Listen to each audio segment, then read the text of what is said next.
So it is podcast 38, and Jamie's away. What are we going to do? Just like I promised, I found someone whose first name begins with J.A., and we got Jake Robbins on the show from the WeMartians Podcast. How you doing, Jake? Hey, how's it going? The Interplanetary Podcast. The exploration of space for the benefit of all mankind. Your hosts here in London, Matt Russell, and special guest host, Jake Robbins from Canada. But I have noticed that you're drinking a bottle of beer in the picture there. Don't tell anyone. No. So not cool. I know. Well, do you know what? I feel as though I ruined last week's podcast by drinking wine. You can even hear me eating chocolates. As I was editing it, I was annoying myself. So I apologise to all the listeners out there. Well, I have to represent Canada, so what better way to do it than with a brew? Do all countries think they drink beer? Yeah, that's the perennial thing. Every country thinks that they're the worst beer drinkers, yeah. It turns out that Russia are. Right. So, what should we talk about first? Well, being that you're the WeMartians Podcast, and anyone who hasn't heard that podcast should go immediately out and subscribe, we should talk about Mars a lot on this programme. I think we should have a Mars special. What do you reckon? Let's do it. I saw a news article that I think is pretty interesting, and that's about ancient Earth-like lake on Mars that could have been full of life. Yeah. So can you tell us a bit more about that one? Yeah, so this is really cool because it's very sciencey. So do you know what yeah, we're gonna get a lot of science done today. Do you know what I mean when I say strata? You ever heard the term strata or stratigraphy? So it looks a bit. Well, it looks almost like you've got some really dodgy builders in, they've just left a load of paving slabs outside of your house, right? That's basically sedimentary rock. Yeah, you've distilled all of sedimentary geology into one analogy. It's perfect. Yeah, so I mean, if you think about like a river depositing sediment over a landscape over and over and over, and makes layers and layers, and it compounds down into rock. That's what strata is. And I guess in this study, what they did is they measured some of the mineral contents of the strata at the edge of a lake in Gale Crater, because Gale Crater, which is where Curiosity drives around, that used to be a big lake, right? And what they can tell is that based on the mineral content there, they can tell what was in the water at that kind of depth. And it turns out the water stratas as well, like the water will separate into layers within the same lake, and they're able to kind of reverse engineer what these layers are, which is really crazy. So I mean, the end result being like, this depth of the lake would have this kind of life, and this depth of the lake would have this kind of life. Well, not life, but the possibility for this kind of life. That was the ridiculous thing. One of the stories that jumped out at me was the headline, "Different microbes existed in same Martian lake." Yeah. And I thought, whoa! I thought this is brilliant. We've got the best news article ever for our Martian podcast. Yeah.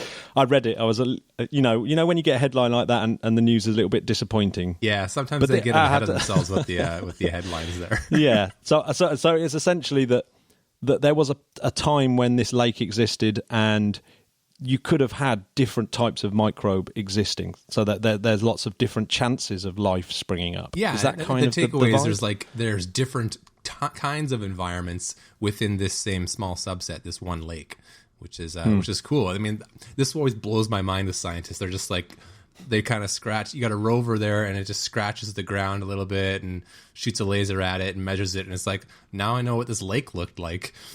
I still have like a struggle with them piecing together this like history from whatever they... I mean, that's exactly like paleontology, isn't it? Where it's like they build up what these dinosaurs look like, and it turns out they've only found like a toenail or something like that. Yeah. It's just ridiculous, and they haven't even done it with the DNA. They've just somehow worked it out from just the odd bone fragment. But I guess the same thing's going on, isn't it? Yeah. There's some clever geologists, basically. There are some very clever geologists. Yes, they're heroes of mine. So. Well, I mean, you've had quite a few on your show, haven't you? Geologists. I try. I have a little bit of a soft spot for geology. It's one of my favorite ones, which I think was why I'm into planetary science so much. And I've had some pretty credentialed and intelligent young people on my show and old people too. Actually, I guess all walks of life. So. Yeah, I mean, it is a pretty good subject. Well, one of my best mates was a geologist, and he specialised in tasting rocks, which I always thought was That's quite a very, very geologist thing to do. You got to lick every rock to make sure you know what it is. Yeah, well, yeah, well, he's doing very well in the oil business now. So get into geology is quite. And I think in geology good. they call that selling out. Oh, he has sold out. Trust me. So was that? Where's it? With Gale Crater, am I right? I'm looking at Gale Crater, and it reminds me of the craters on Moon where you've had an impact, and then you get a mountain or a sort of huge mountain in the middle, where the sort of rebound shock of the whatever plunged into the planet. Is that what's happened at Gale Crater? So is that Mount Sharp in the middle? Is one of those rebound mountains? I think so. Yeah, there's some sort of impact dynamic if you study how it happens, and you get that after effect which pulls the Earth back up and then kind of layers it back down again. And then I guess once it's full of water, then it's kind of eroding those layers down and down and down, and you can kind of see. So yeah. So what sort of time period from the beginning of the solar system? What sort of time period was that? Was Gale Crater full of water? What?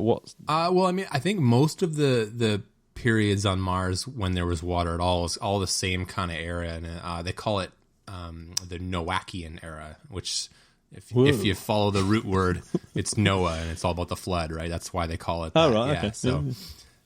So it's about 3 billion years ago, 3 to 3.5, I think is kind of the rough range. And not a geologist. I should just totally preface that. This is all secondhand information that I've learned from smarter people than me. But that's doesn't stop me and Jamie each week, or Jamie and I should say. Yeah. So how long did the water hang around for on Mars? So you've got 3 billion years ago. So the water's sort of that's a bit later, isn't it, than Earth? Or because Earth was like about 4 billion years ago we got water, is that? Yeah, I'm not sure when it started, because you can get late Noachian versus early Noachian could span 1 billion years, or for all I know, right? So I'm not sure. They're still trying to piece that together. I think kind of the rate of disappearance and where it all went and why it all went away, right? That's part of why the Mars the MAVEN mission from NASA is there. Is measuring the atmosphere loss, which is related, and it's why all the rovers are there really right now, is trying to figure out what happened, right? Yeah, and the bottom line is the reason why there's no water there anymore is Mars lost its magnetic field. Is that right? And then so therefore it lost its atmosphere and just couldn't have... Yeah, you could probably draw that line. And that's probably the prevailing theory right now, right? No magnetosphere, so all the solar wind just blasts the atmosphere and it strips it all away. So pressure drops, it gets colder. Yep, and then it becomes a dead planet. But like you said, I really liked in our notes that we've done, you said that we often perceive Mars as being this dead planet, but there's a lot going on, isn't there, on Mars? When you see, I mean, there's a lot of pictures where I can't really quite work out what's going on with a lot of Mars pictures. Have you ever been on one of those citizen science, Universe Zoo, I think they're called? Yeah. Things, and you sort of look at Martian pictures and put your areas of interest from their kind of... Yeah, that's... they give you some instructions. The Planet 4 does the Mars ones, right? So they've got a 3 or 4 different kind of paths you can go down. You can look for those fan shapes or the blotches or the spiders or all that kind of stuff. Yeah, it's pretty fascinating. I know there's this computer program called JMars, and it's basically... It's like Google Earth, but for Mars, and then all the data sets from all the spacecraft are keyed into it, so you can just zoom in somewhere and be like, I want to see what the Mars Reconnaissance Orbiter saw here. I want to see what Mars Express saw here. And there's times when I just waste 2 hours just looking at stuff. I know. Well, thanks to you, because I think I picked that up off your Twitter feed and ended up doing the same thing, falling down the Mars rabbit hole, as it were. And you're just like, what is that shape? What is that color? Why is... Yeah, it's a Mars. That's the biggest takeaway I could ever give someone as to what I learned from becoming a space enthusiast or a Mars enthusiast. Is just it is not a dead world. There is so much happening there. It's so dynamic. It's so diverse. It's an awesome planet. Yeah, I mean, it's just reading these Mars stories this week. There's tons going on, isn't there?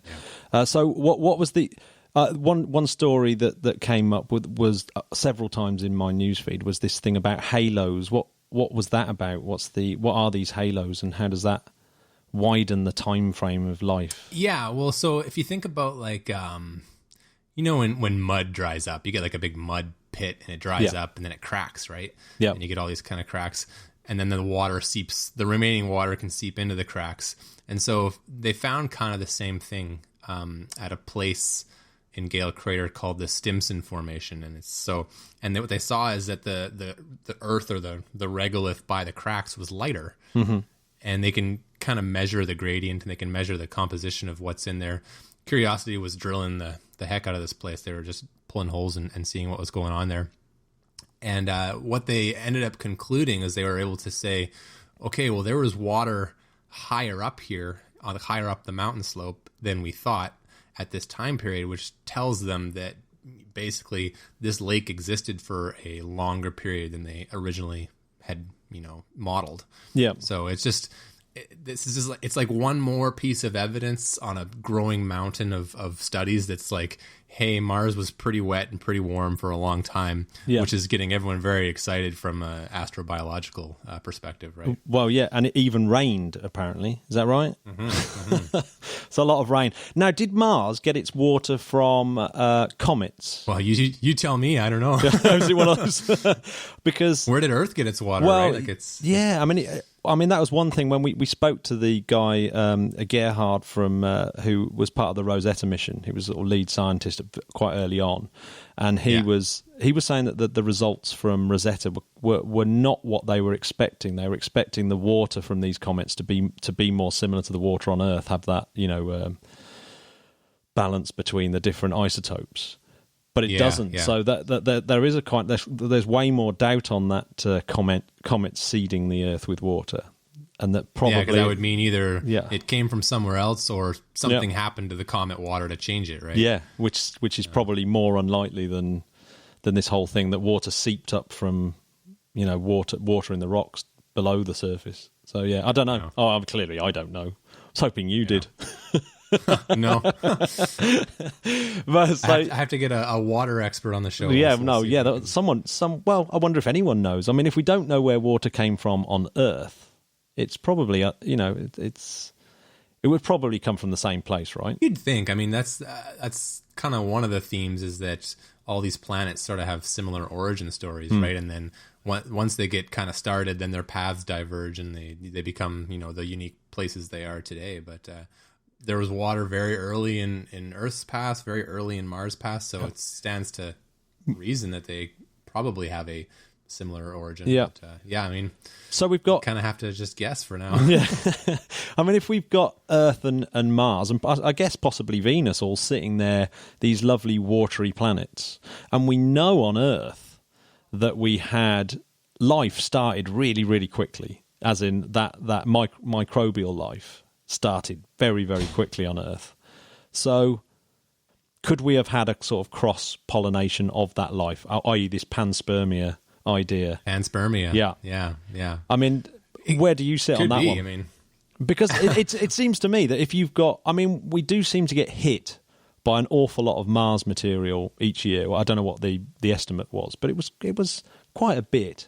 500 kilograms? I think that came from another article, about 500 kilograms every year. So that you think, well, yeah, if that amount's landing on Earth over the millennia, you'd think that some of those microbes would make it from either one planet or the other, and it may have even been more back in the busy days. It could. I'm not sure. I mean, I think it's funny because you asked me where I stand on that, and it's not really the kind of thing you have an opinion, like a political stance on, right? It's you have to kind of just look at the evidence and make your best guesses and go with what you have. And we only have, I think, as far as like samples go, there's actually a very small number of Mars meteorite samples that we have here, right? I think it's like they're numbered and they're all known. If you study those, you know every one of them. There's like 110 or so, or don't quote me on that, but it's around that number.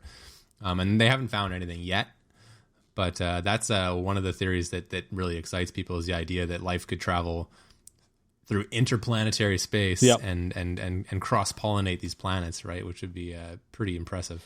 It somehow changes everything. I mean, I really like that the whole idea of the Fermi paradox, and then that leads on to the Great Filter. And at what point we have this Great Filter? Because finding life on Mars actually might, in some ways, be a bad thing, because it's like, well, life is, if you found life had existed on Mars, then it's like, well, hang on a sec, life is really prevalent. It's almost like a mold that you can't stop growing. So if life is really easy to happen, then why are we not seeing the other aliens? Why do we have the Fermi paradox? So it's like, so if you do find life on another planet, it's almost like, well, we might be reaching that Great Filter ourselves. Maybe the moment you reach any form of civilization, it's kind of game over for you. Maybe that's the Great Filter, or maybe the Cambrian explosion is the Great Filter. I mean, that would be phenomenal if you found a slightly more complex life on Mars, so that you dug down and you found slightly more a multicellular animal rather than a microbe. Because I wonder how. That would be. Can't even imagine what that would do to this planet that can barely handle some of the other stuff that's going on. No. Well, I mean, it would be an amazing moment, wouldn't it? Oh, totally. Yeah. I mean, it's interesting because like the Fermi paradox and the Drake equation and all those things, they're all this combination, especially the Drake equation, this combination of variables. Yeah. Right? You got all these different variables, and it's all it can ever be, because right now, if we're measuring life in the universe, we have a sample size of 1. Yeah, right? Yeah. Earth. And so if we find it on Mars, you could perceive that as a sample size of 2 now. Yeah. But if it's cross-pollinated, then it's back to 1. You're back to 1. Yeah, and if you if you broaden your scope a bit and say this solar system has life, then you're back to sample size of 1 again. Yeah. Right? Maybe it's just this solar system that figures it out, and there's life all over this solar system, and then there's, I don't know, it's a dark rabbit hole to go down to try. And well, I wonder if there's. We were talking about how vast the Oort cloud was. Just to get out of I listened to that. I mean, that's just bonkers. Every time I think about it, the Oort cloud is just, well, it's just sort of halfway to the nearest star. And you think, well, hang on, that's just crazy. And you think, well, I wonder if there's a possibility of Panspermia getting out of the solar system. So you can kind of perceive how you could get a rock from one planet to another, all the way out to Pluto or whatever. But past the Oort cloud, it starts to get ridiculous, doesn't it? The odds of anything getting out there just dwindle massively. So, like you said, it goes down to your sample size is the solar system, and it's back to 1 again, isn't it? But it's. I mean, talking about the finding life on Mars, when President Clinton stood on the lawn and kind of declared that he had, I think what's really amazing about that is that. I remember at the time it being a news story, and obviously it was fairly big, but it wasn't as earth-shattering as you'd imagine. Like, I'm sure if a president walked onto the I don't know about Trump, because it'd be hard to believe, but if a president walked out onto the White House lawn again and sort of said, "Oh, we found life on Mars," I mean, surely that would be one of the most incredible moments ever. Yeah, right? And this is such a good story for science. Yeah, I know, absolutely. I couldn't agree more. It is brilliant. It's a bit like that discussion with Marcus. Yeah. that we had with the moon hoaxer. It's just like, you can, scientists can come up with things, and it's totally okay to be, to have way out there thoughts. But the absolute, the burden of, the more way out your thought is, the more the burden of proof is upon you. What's that Sagan quote? Extraordinary claims require extraordinary evidence, or something like that, right? And so this was an extraordinary claim, right? Like, I don't know if it sounds like it was sort of a fast track to getting a paper out, and it got a lot of attention fast and escalated to the president making a very bold statement.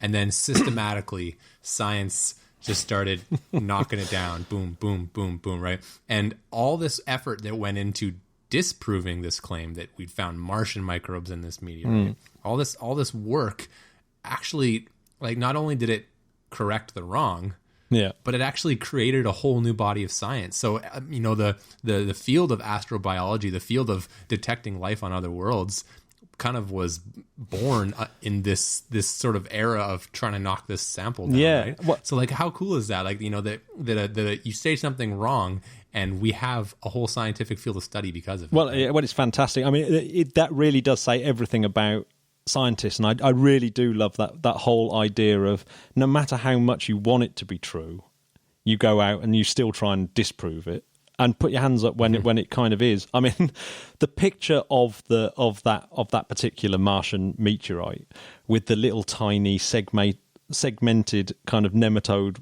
worm type structure. I mean, if you really stop and think, you think it's almost a little bit childish to think that that life on another planet would look so similar anyway, with these kind of little segmented bodies. And okay, yeah, it is a little bit naive, unless of course panspermia, there is some truth to panspermia, but the fact that it turns out that it's more likely to be the kind of coating, a sort of uneven in the coating that they put on for the electron microscope, I think it's like, oh wow, that's really embarrassing. But I mean, it is a really compelling picture, and you think, that's. But, what's actually quite interesting is that still in that one meteorite, which is obviously a phenomenally big Martian meteorite. I think is it the biggest one? I think it is. I'm not sure. Yeah, I didn't check that. But it does have quite a few mysteries still unsolved within it, like the types of structures that you see in it. So there are some interesting hints, and I do like the fact that it doesn't rule it out one way or the other. But it's still it's very fascinating that it got so far that you have a president standing on the lawn talking about it. I think that is incredible. I mean, I don't think that would happen now, or would it? I mean, are we heading into an era where I can't put my finger on this one? Are we heading into an era where we're less rigorous with our science, or more rigorous with our science? I think that's a great philosophical question. I mean, I think what hasn't changed is that presidents want legacies, and big time. That's not going to go away. But no. As far as the science goes, I don't know. There's more science today than there ever has been ever, which is the real true fact, right? I mean, there's more people doing science.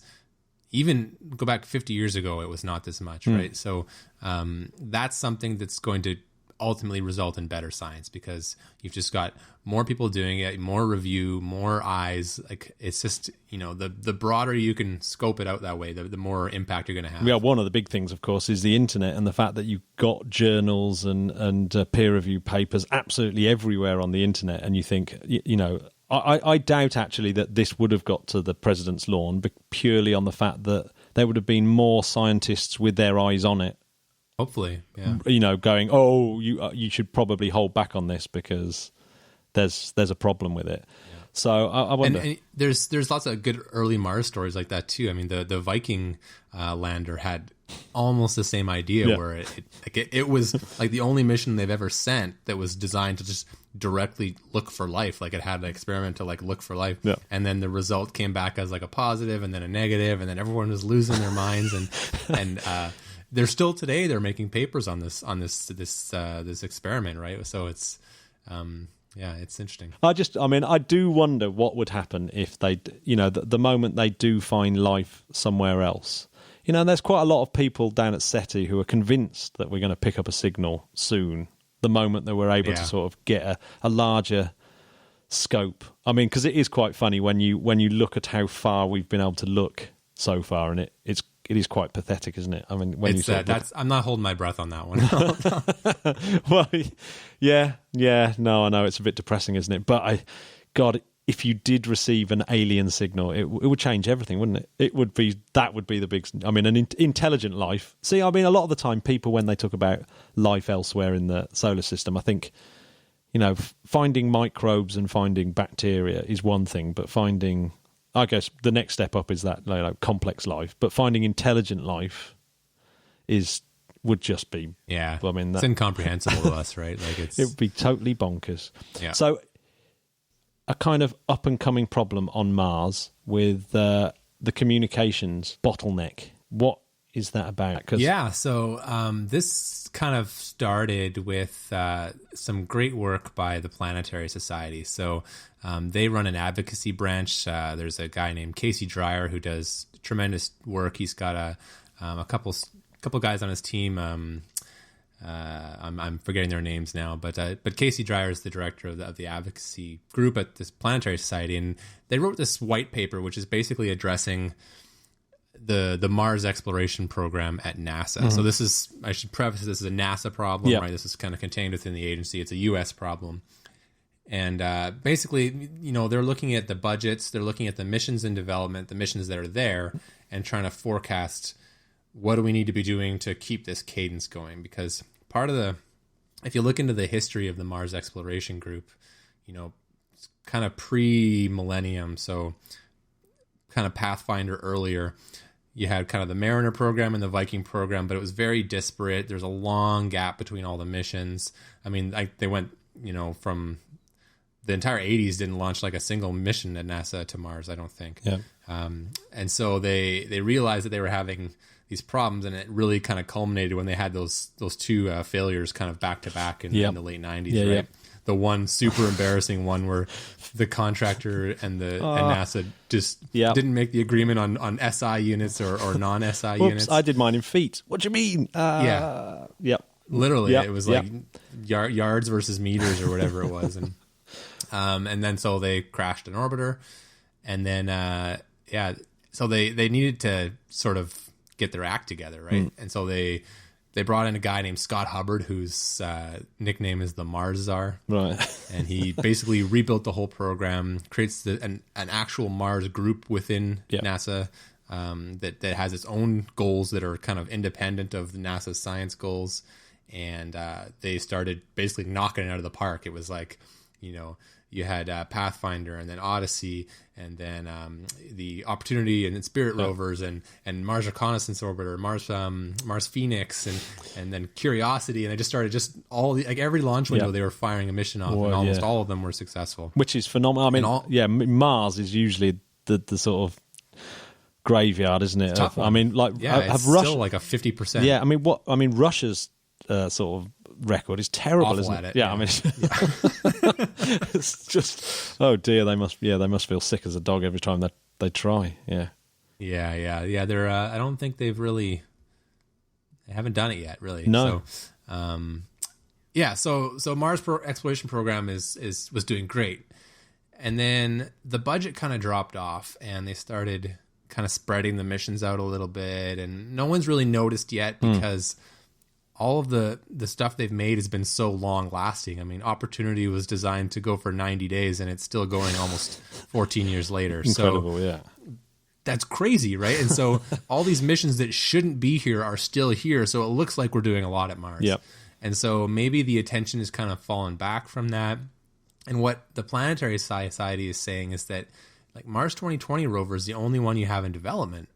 Yeah. And it's going to land in 2021, which by that point, Mars Odyssey will be 20 years old, which is insane. Ugh. Reconnaissance Orbiter will be 16 years old, and there's no other orbiter to support it. So, like, what if those die in the next 2 years? Yep. Like, those are the relays that they use, right? So it's kind of this risk right now. The Mars program has a huge risk. And if we don't get a new orbiter to take pictures and send signals back, then Mars 2020 and any future mission, which there are none right now, are in big jeopardy, right? Right. So it's a little scary. And so what all the Planetary Society is trying to do is kind of kick up some dust and say, hey guys, pay attention. You guys really need to get on this. And hopefully someone listens to them. So yeah, I mean, the Europeans and the Indians, of course, are out there. Do they? Could the Americans not sort of say, "Oh, can we borrow your satellite for a bit of data transfer"? Yeah, they can. So, but what's tricky is that they have prepared for that. So the European ExoMars mission, NASA gave them a radio transmitter, right? and they stuck it on there. So it can communicate to Curiosity. But the problem is that it's got its own science orbit that doesn't quite match the rover. So you'd get less frequent uplinks. Yeah. And then that, like the Trace Gas Orbiter, the ExoMars Orbiter, it's there to support the ESA rover that's coming, right? Yeah. So then, like there's only so much bandwidth to go around, and the Indian one doesn't have the transmitter, and it's in a really funky orbit, and it'd be no good. So they're in a little bit of a pickle. They need to start making some decisions pretty quick. Yeah, I mean, talking of the European rover, that's going to be a stressful landing, isn't it? After seeing what happened to Schiaparelli. Yes, it will. I mean, the Curiosity landing is still one of my favourite, moments in space ever. I mean, it's got to be up there as an engineering feat is just unbelievable. Particularly, I still pull up that like 30-minute video, just live, it's play-by-play or whatever. Yeah, and it's like edge of my seat. Do you know what my favourite moment of that was? High Rise was going round, and it took a picture. It managed to take a picture of Curiosity's parachutes, and I was just thinking, oh my god, that's actually unbelievable. That the timing and the skill of that is just whoa. They did that with Phoenix too. You can look up the Phoenix. Oh wow. Oh yeah, I should do that. Yeah. No, I'll do that. Oh wow. I'll put that with this podcast. Cool, yeah. So that really is a problem, then, isn't it? I can't think of many NASA missions to Mars other than their 2020 rover. And that's basically it. Well, I mean, InSight's going to launch next year, right?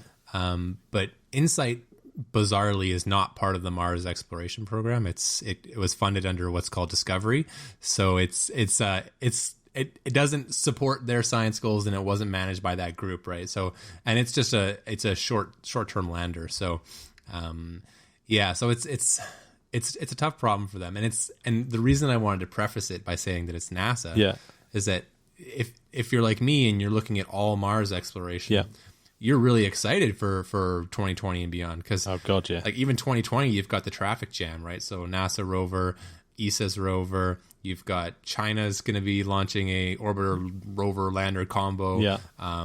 SpaceX maybe sending 2 Dragons. Like there's a lot going on in 2020. 2022 there's a Japan mission, there's an Indian mission, and another Dragon possibly, maybe 2. So like there's something like 10 missions or whatever in that kind of 4 or 5 year span, but only one of them is NASA. Yeah.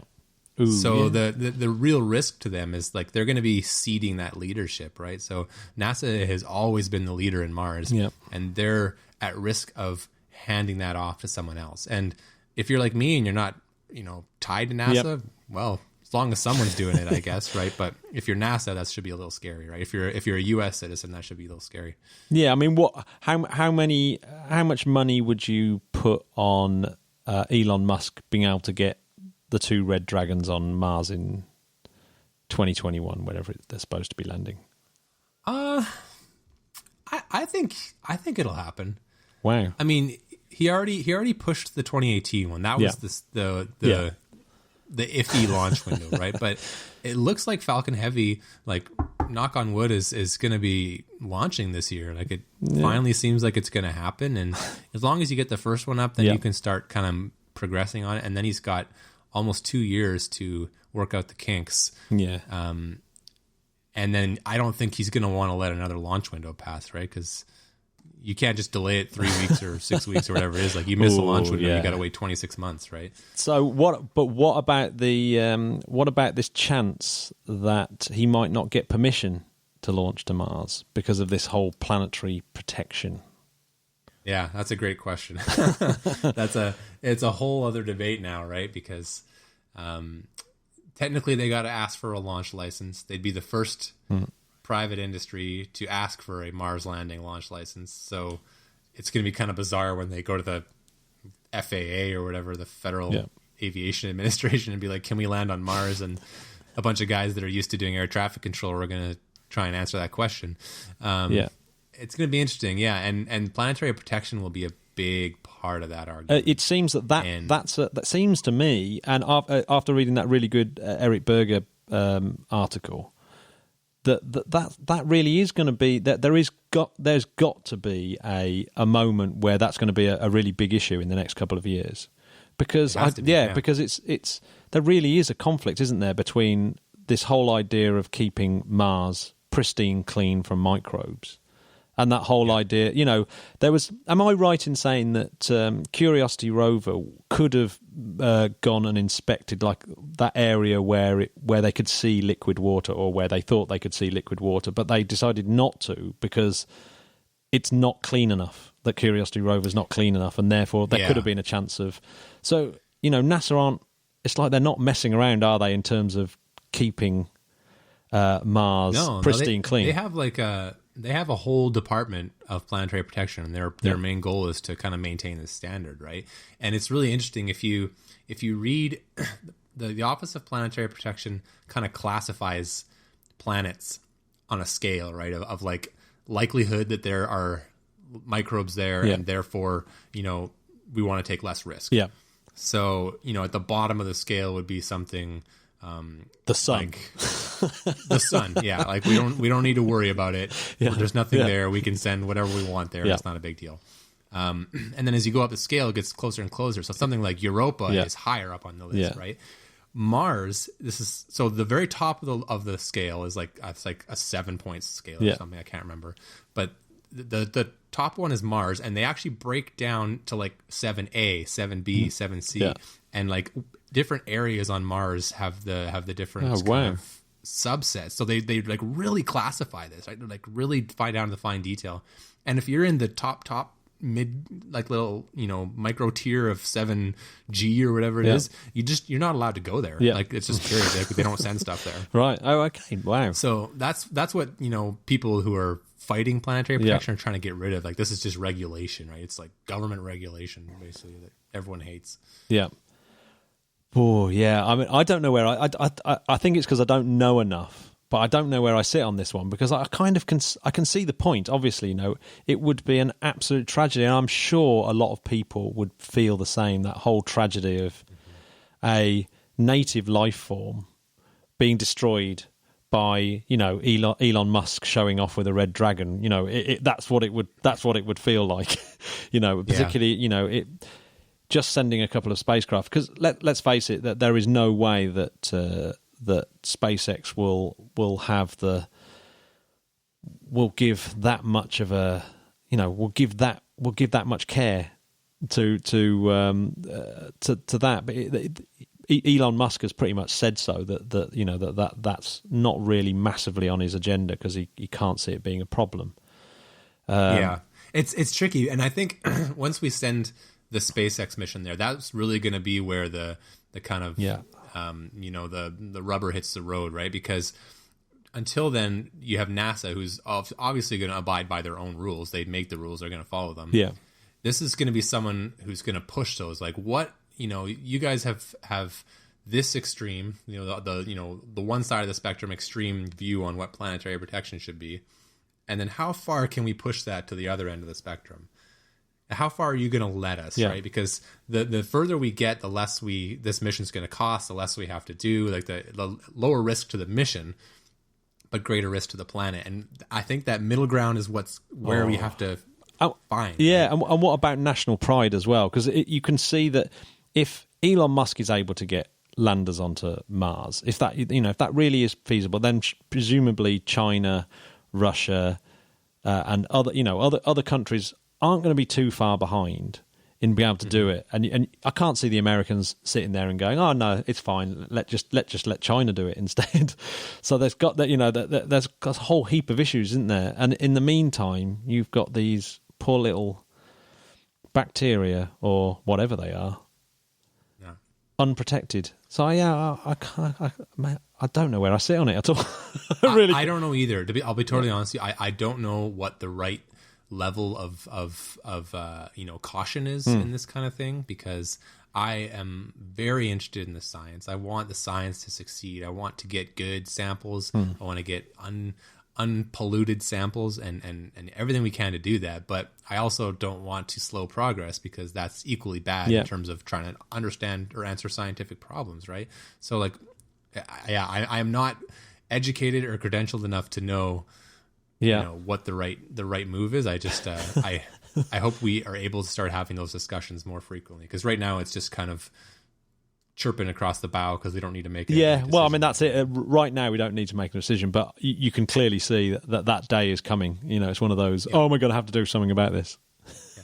And maybe there's a value in saying that having a country like the United States or an organization like ESA, which is built upon principles of free data and open science most of the time, we want to get there first, because if we want to find something, then we can share it with the world. Because if a nation like China lands there first, we can't really count on the same level of transparency in what they find and cooperation. Right? Yeah, I mean, that's just the way that China is. We don't get a lot of information about their missions, sometimes at all, and sometimes when we do, it's years and years and years later, right? They're just starting to trickle out the Chang'e data from the lunar landers and rovers and stuff, right? So it's a little scary when you think of it that way. Yeah, no, absolutely. Yeah, woo. So that's heavy, right? Yeah, yeah. I mean, it's. I do like it. The Robert Zubrin quote of of Planetary Protection from the other way of Mars infecting the Earth. Of just like, oh yeah, it would have happened already. Yeah, he fixates on that thing. I haven't heard one Planetary Protection advocate say, I'm so concerned for the Martian virus. That's not what they're talking about. I don't really get this. He loves to use that Canada Goose example, check in your trunk when you cross the border from Canada to the United States to see if you have any geese in it. Yeah, what's that about, right? So. Yeah, I mean, this is, it doesn't, it's all pretty crazy. Although I did like his sending humans, and if it crashes, you're going to have quite a few microbes all over the place. That'd be, yeah. And even when we do take precautions, you can't get all of them, right? No, I mean, we talked about tardigrades on our program a few times. You just think, crikey, if they're that resilient, imagine all the bacteria and viruses that just doesn't bear thinking about. Yeah. Now, I tell you what, let's talk about something other than Mars, because there was a lot going on in space this week. Yeah, it was kind of a busy week. It really was a busy week, particularly when it comes to rockets. I mean, I'm not even going to mention the Ariane and Soyuz earlier on, but there's the Indians. Got to mention that one because that looked absolutely epic. The GSLV Mk3, Mk3, yeah, which is the Indian heavy lifter, right? I mean, that's the People rocket, I think. Yeah, so I mean that's what I was reading. Yeah, that it was that is the one that's going to be carrying, what do you call Indian astronauts? I think we had this. I think I actually had this on the podcast before, and now I've forgotten. Isn't that terrible? Yeah, I don't know. There should be a cool word for it. I hope there's a cool word for Bollynauts. It's not that. I've got a horrible feeling it's boring and it's astronaut. It's probably just astronaut. I think it is. Yeah. Like Taikonauts is my favourite of all of them, but pretty good. Yeah. I'm partial to cosmonaut though. Yeah, cosmonaut. Yeah, that's really is the thing about cosmonaut is it keeps that 60s space propaganda feel with it. Absolutely, they just can't let that go, right? Yeah, and whenever you think of the word cosmonaut, you kind of hear people singing in that kind of the Internationale in the background. Yeah, absolutely.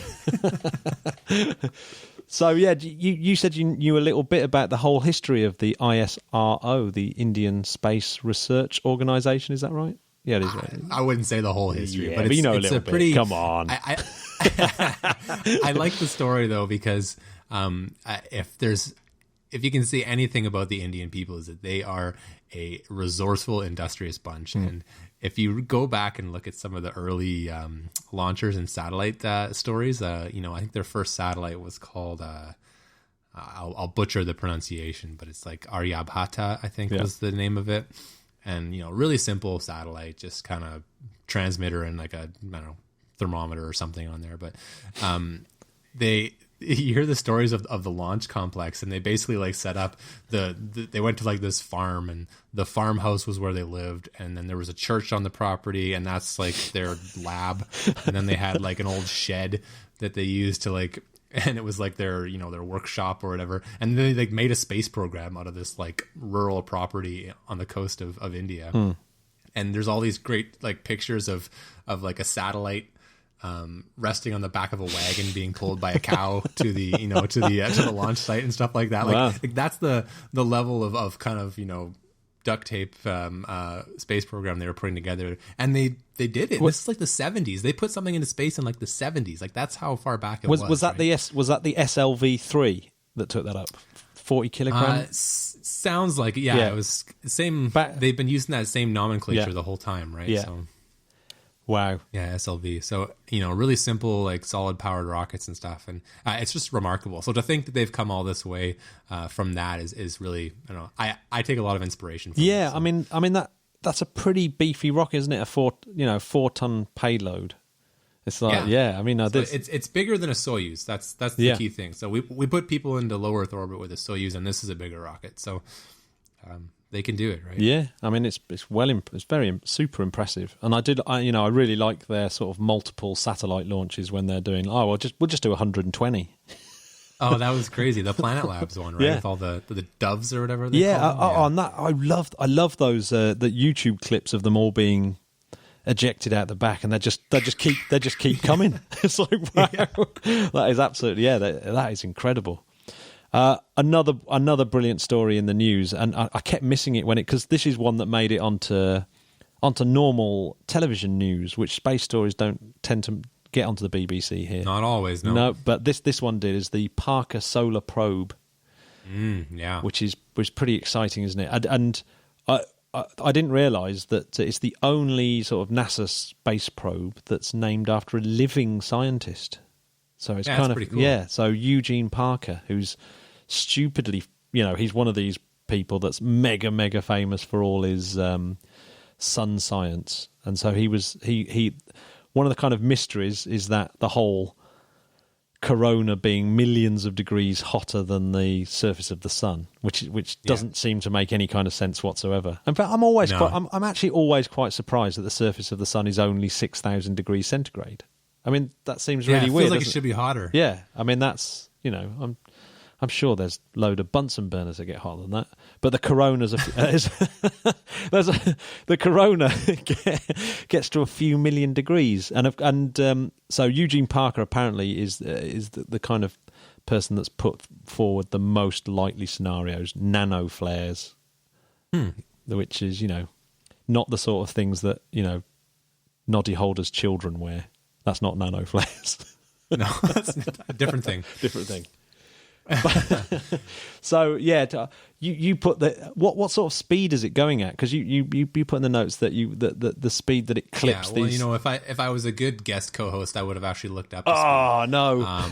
But it's going fast, no. So right? because this thing, this soon used to be called Solar Probe Plus, right? That was the old name before they gave it to Parker, right?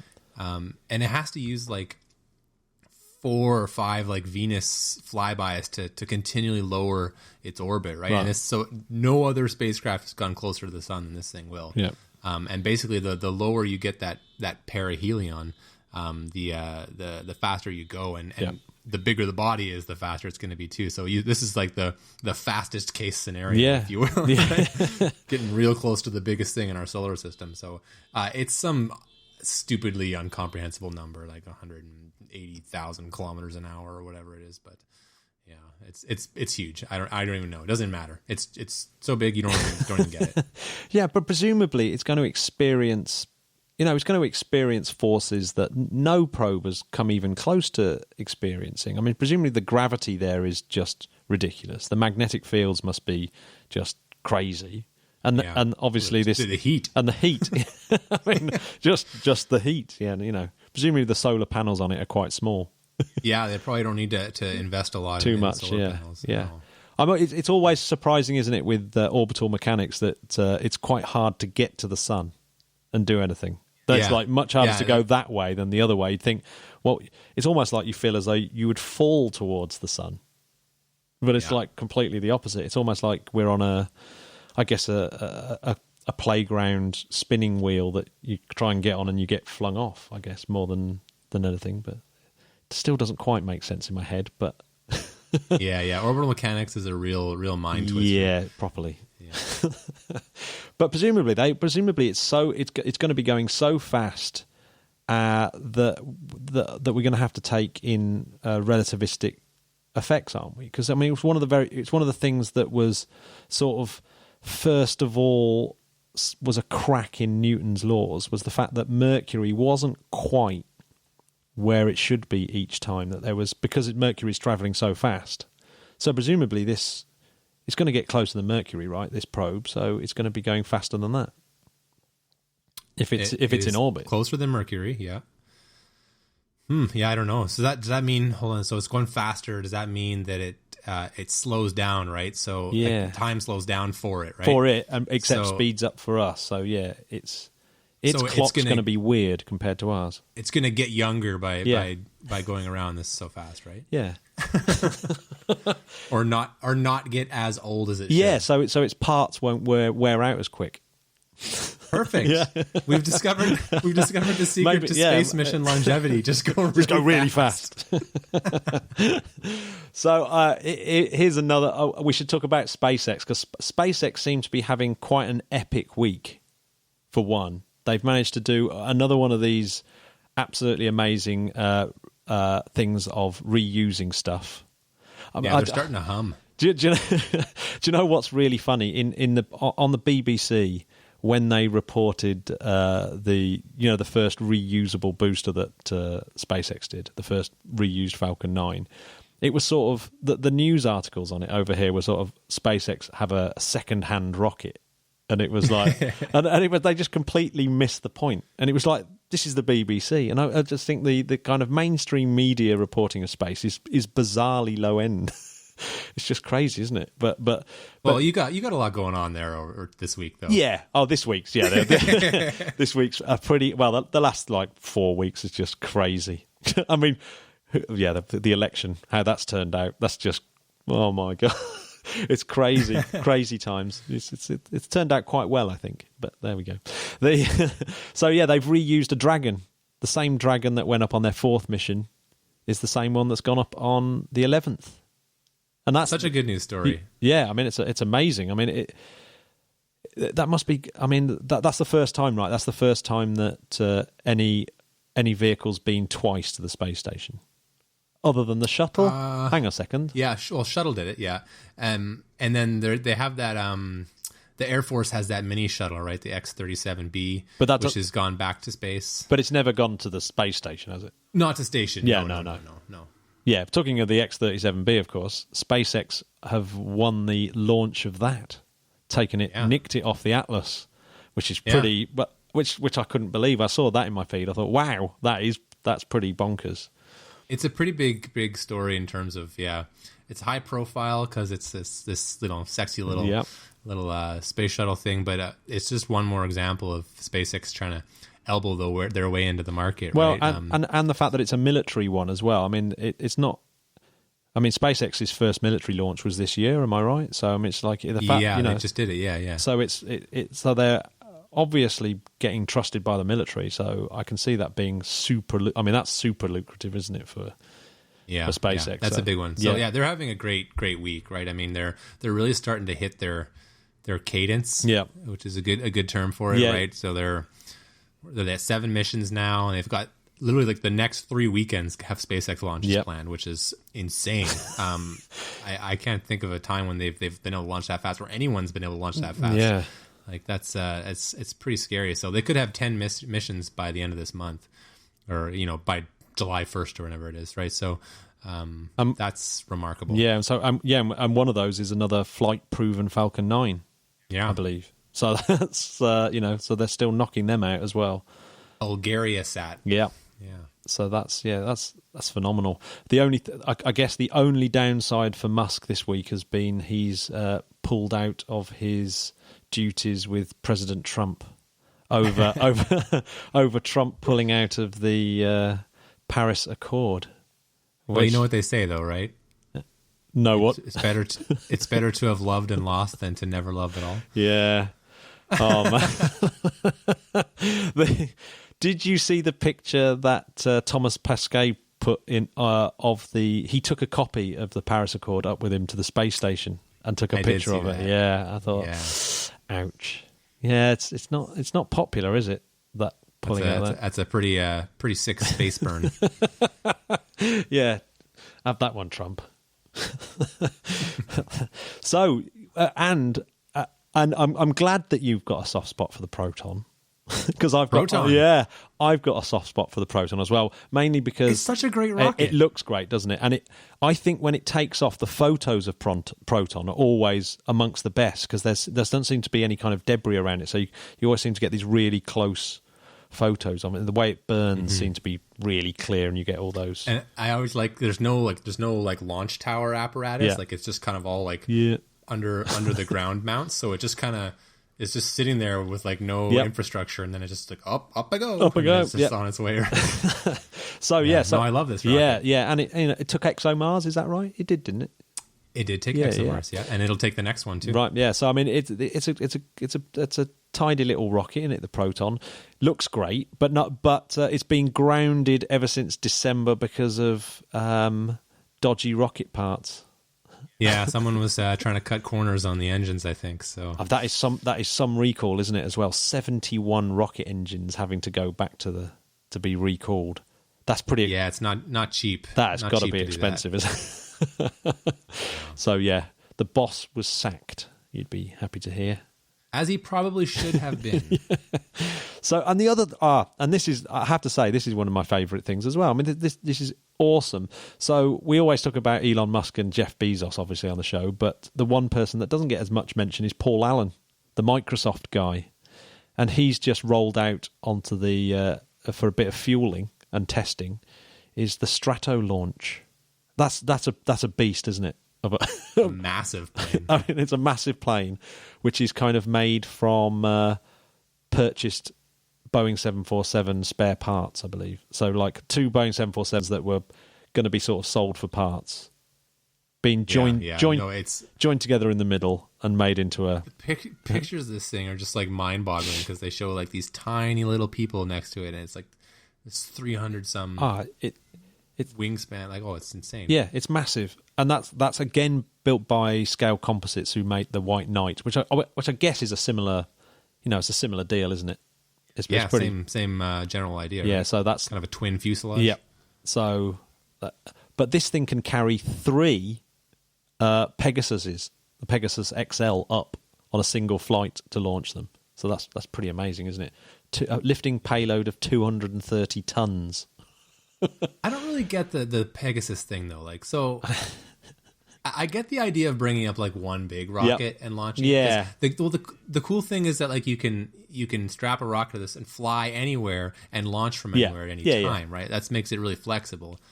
But is it that flexible if you have to take 3 payloads? Like, because if they're different customers, they're not going to want to launch at the same time or from the same place. I must admit, I didn't get the 3 Pegasus thing either. It sounds like they're trying to sell something here. Yeah, I don't know. Maybe, yeah. I didn't get it. I was exactly what I was thinking. I was trying to think. Well, what would be the purpose of that? Unless you had, unless you were. I guess, especially. I suppose if you had some form of constellation that was 3 satellites being deployed at the same time, maybe. It still doesn't make much sense. You would have still thought that it would have been easier to do, like you said, one bigger rocket. Sounds like you need to get Paul Allen on the show. Yeah. We'll get Paul Allen on. Call him up. Call him up. Job done. Paul, if you're out there, give us a bell. Thank you very much. Paul. Nice. Well, if I get Jake Robbins on the show, I can get Paul Allen. You know what I mean? If you've reached the pinnacle of podcast guests. Yeah. Job done. I think this should be our last story, is the NASA new astronaut class that happened the other day. Woo. That do you know what? I'm reading Mike Massimino's Spaceman book at the moment, which is brilliant, by the way. If you ever get the chance to read, have you read that one? I don't think I've read that one. No. It is brilliant. Most of the book is his experience of how to become an astronaut. So he talks about, obviously he talks quite a lot about space, but it's more his journey to become an astronaut and just how hard it is and just how amazing you have to be. I mean, this guy, Mike Massimino did 2 master's degrees simultaneously to even be in with a shot. So it's like, what? And he could barely pass the eye exam.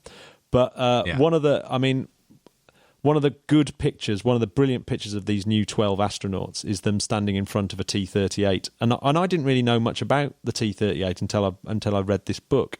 The T-38 is the plane that they sort of test their pilot skills and co-piloting skills in. And but what the really cool thing is that they've got to have a certain amount of hours. So anywhere they go for meetings, they go in the T-38. So it's like it's kind of like their car. So they just go all around America, flying, whizzing around this T-38. But when they've got a launch, they fly in the T-38 and do these flyovers of their launch vehicle. So can you imagine that? How cool it would have been for Mike Massimino to be flying around the space shuttle in a T-38. Yeah. And you go, wow, it's just so cool. But of course, now these 12 astronauts, they've all got the chance to do this training in this T-38. And I really liked the Mike Pence quote. As American astronauts, you may yet return our nation to the moon. You may be the first to travel to Mars. And you may have experiences that we can only imagine. I thought that's pretty cool. So yeah, some of these people might go to Mars. They might. Here's hoping. Yeah, these might Here's be. Hoping. Their age. I was quite interested by their age range. Went from 29 to 42. Yeah. There was a lot of people at 29. A lot of the astronauts were women aged 29. It seemed. And when you read their resumes, they really did make me want to weep about what Jamie's doing with his life. or me for that matter. I think this is the first astronaut class where it's where the astronauts who come in, like you say, with 48 degrees, and they're younger than me. Well, that's a struggle for me. They've all. I mean, they all seem to have PhDs. They've all got illustrious careers in either the military or in science or in engineering. It's just. It's absolutely crazy, and you just look at them and you think, for me I'd really like to know the story of the astronauts that died in the two shuttle disasters, because I think that would be a really interesting thing to sort of bring home the kind of tragedy of astronauts losing their lives in missions, because they really are special people. You don't get to be an astronaut without being a pretty amazing person, the best of the best. Yeah. I mean, these 12 people were whittled down from 18,300 applicants. And you think, it's a record-breaking application pool, right? Yeah, so I mean, these are the best of the best. And you think, so it is a real tragedy if, these people's lives are put in jeopardy. Mm-hmm. Makes me rethink my gun-ho approach to wanting to see astronauts on EM1 on the SLS. That's a scary decision. But I still think they should have done it. I mean, surely the escape tower works every time, right? Let's find out, I guess. So how I rapidly contradict myself. We should wrap it up. We've taught the hind legs off a donkey here. Holy smokes! Yeah, good. I've really enjoyed it. Thanks very much for coming on and being me and me being Jamie. I think we'll call it that. It's my pleasure. I'd like to say that I'd miss Jamie, but. Jamie, don't worry. Come back soon. We miss you, Jamie. Yeah, Jake was really good. A little bit better, but we miss you, Jamie. I'm not better. I just different. He's different, Jamie. One fewer letter in my name means that I'm just a little bit more efficient. Yeah, he's more efficient than you, and younger, and taller, probably. So thanks very much for stepping in as the co-host. That's really cool. And no problem. And as I say, you call me anytime. Oh yes, well, absolutely. Every time Jamie's away, if I'm away, maybe you can step in for me. Be awesome. Maybe. Yeah. I ought to mention a couple of things, because I'm off to do SpaceUP tomorrow, which is the SpaceUP London, representing the British Interplanetary Society. But it's run by the Planetary Society London, which was So it's Harriet that often on the show. She's running that one.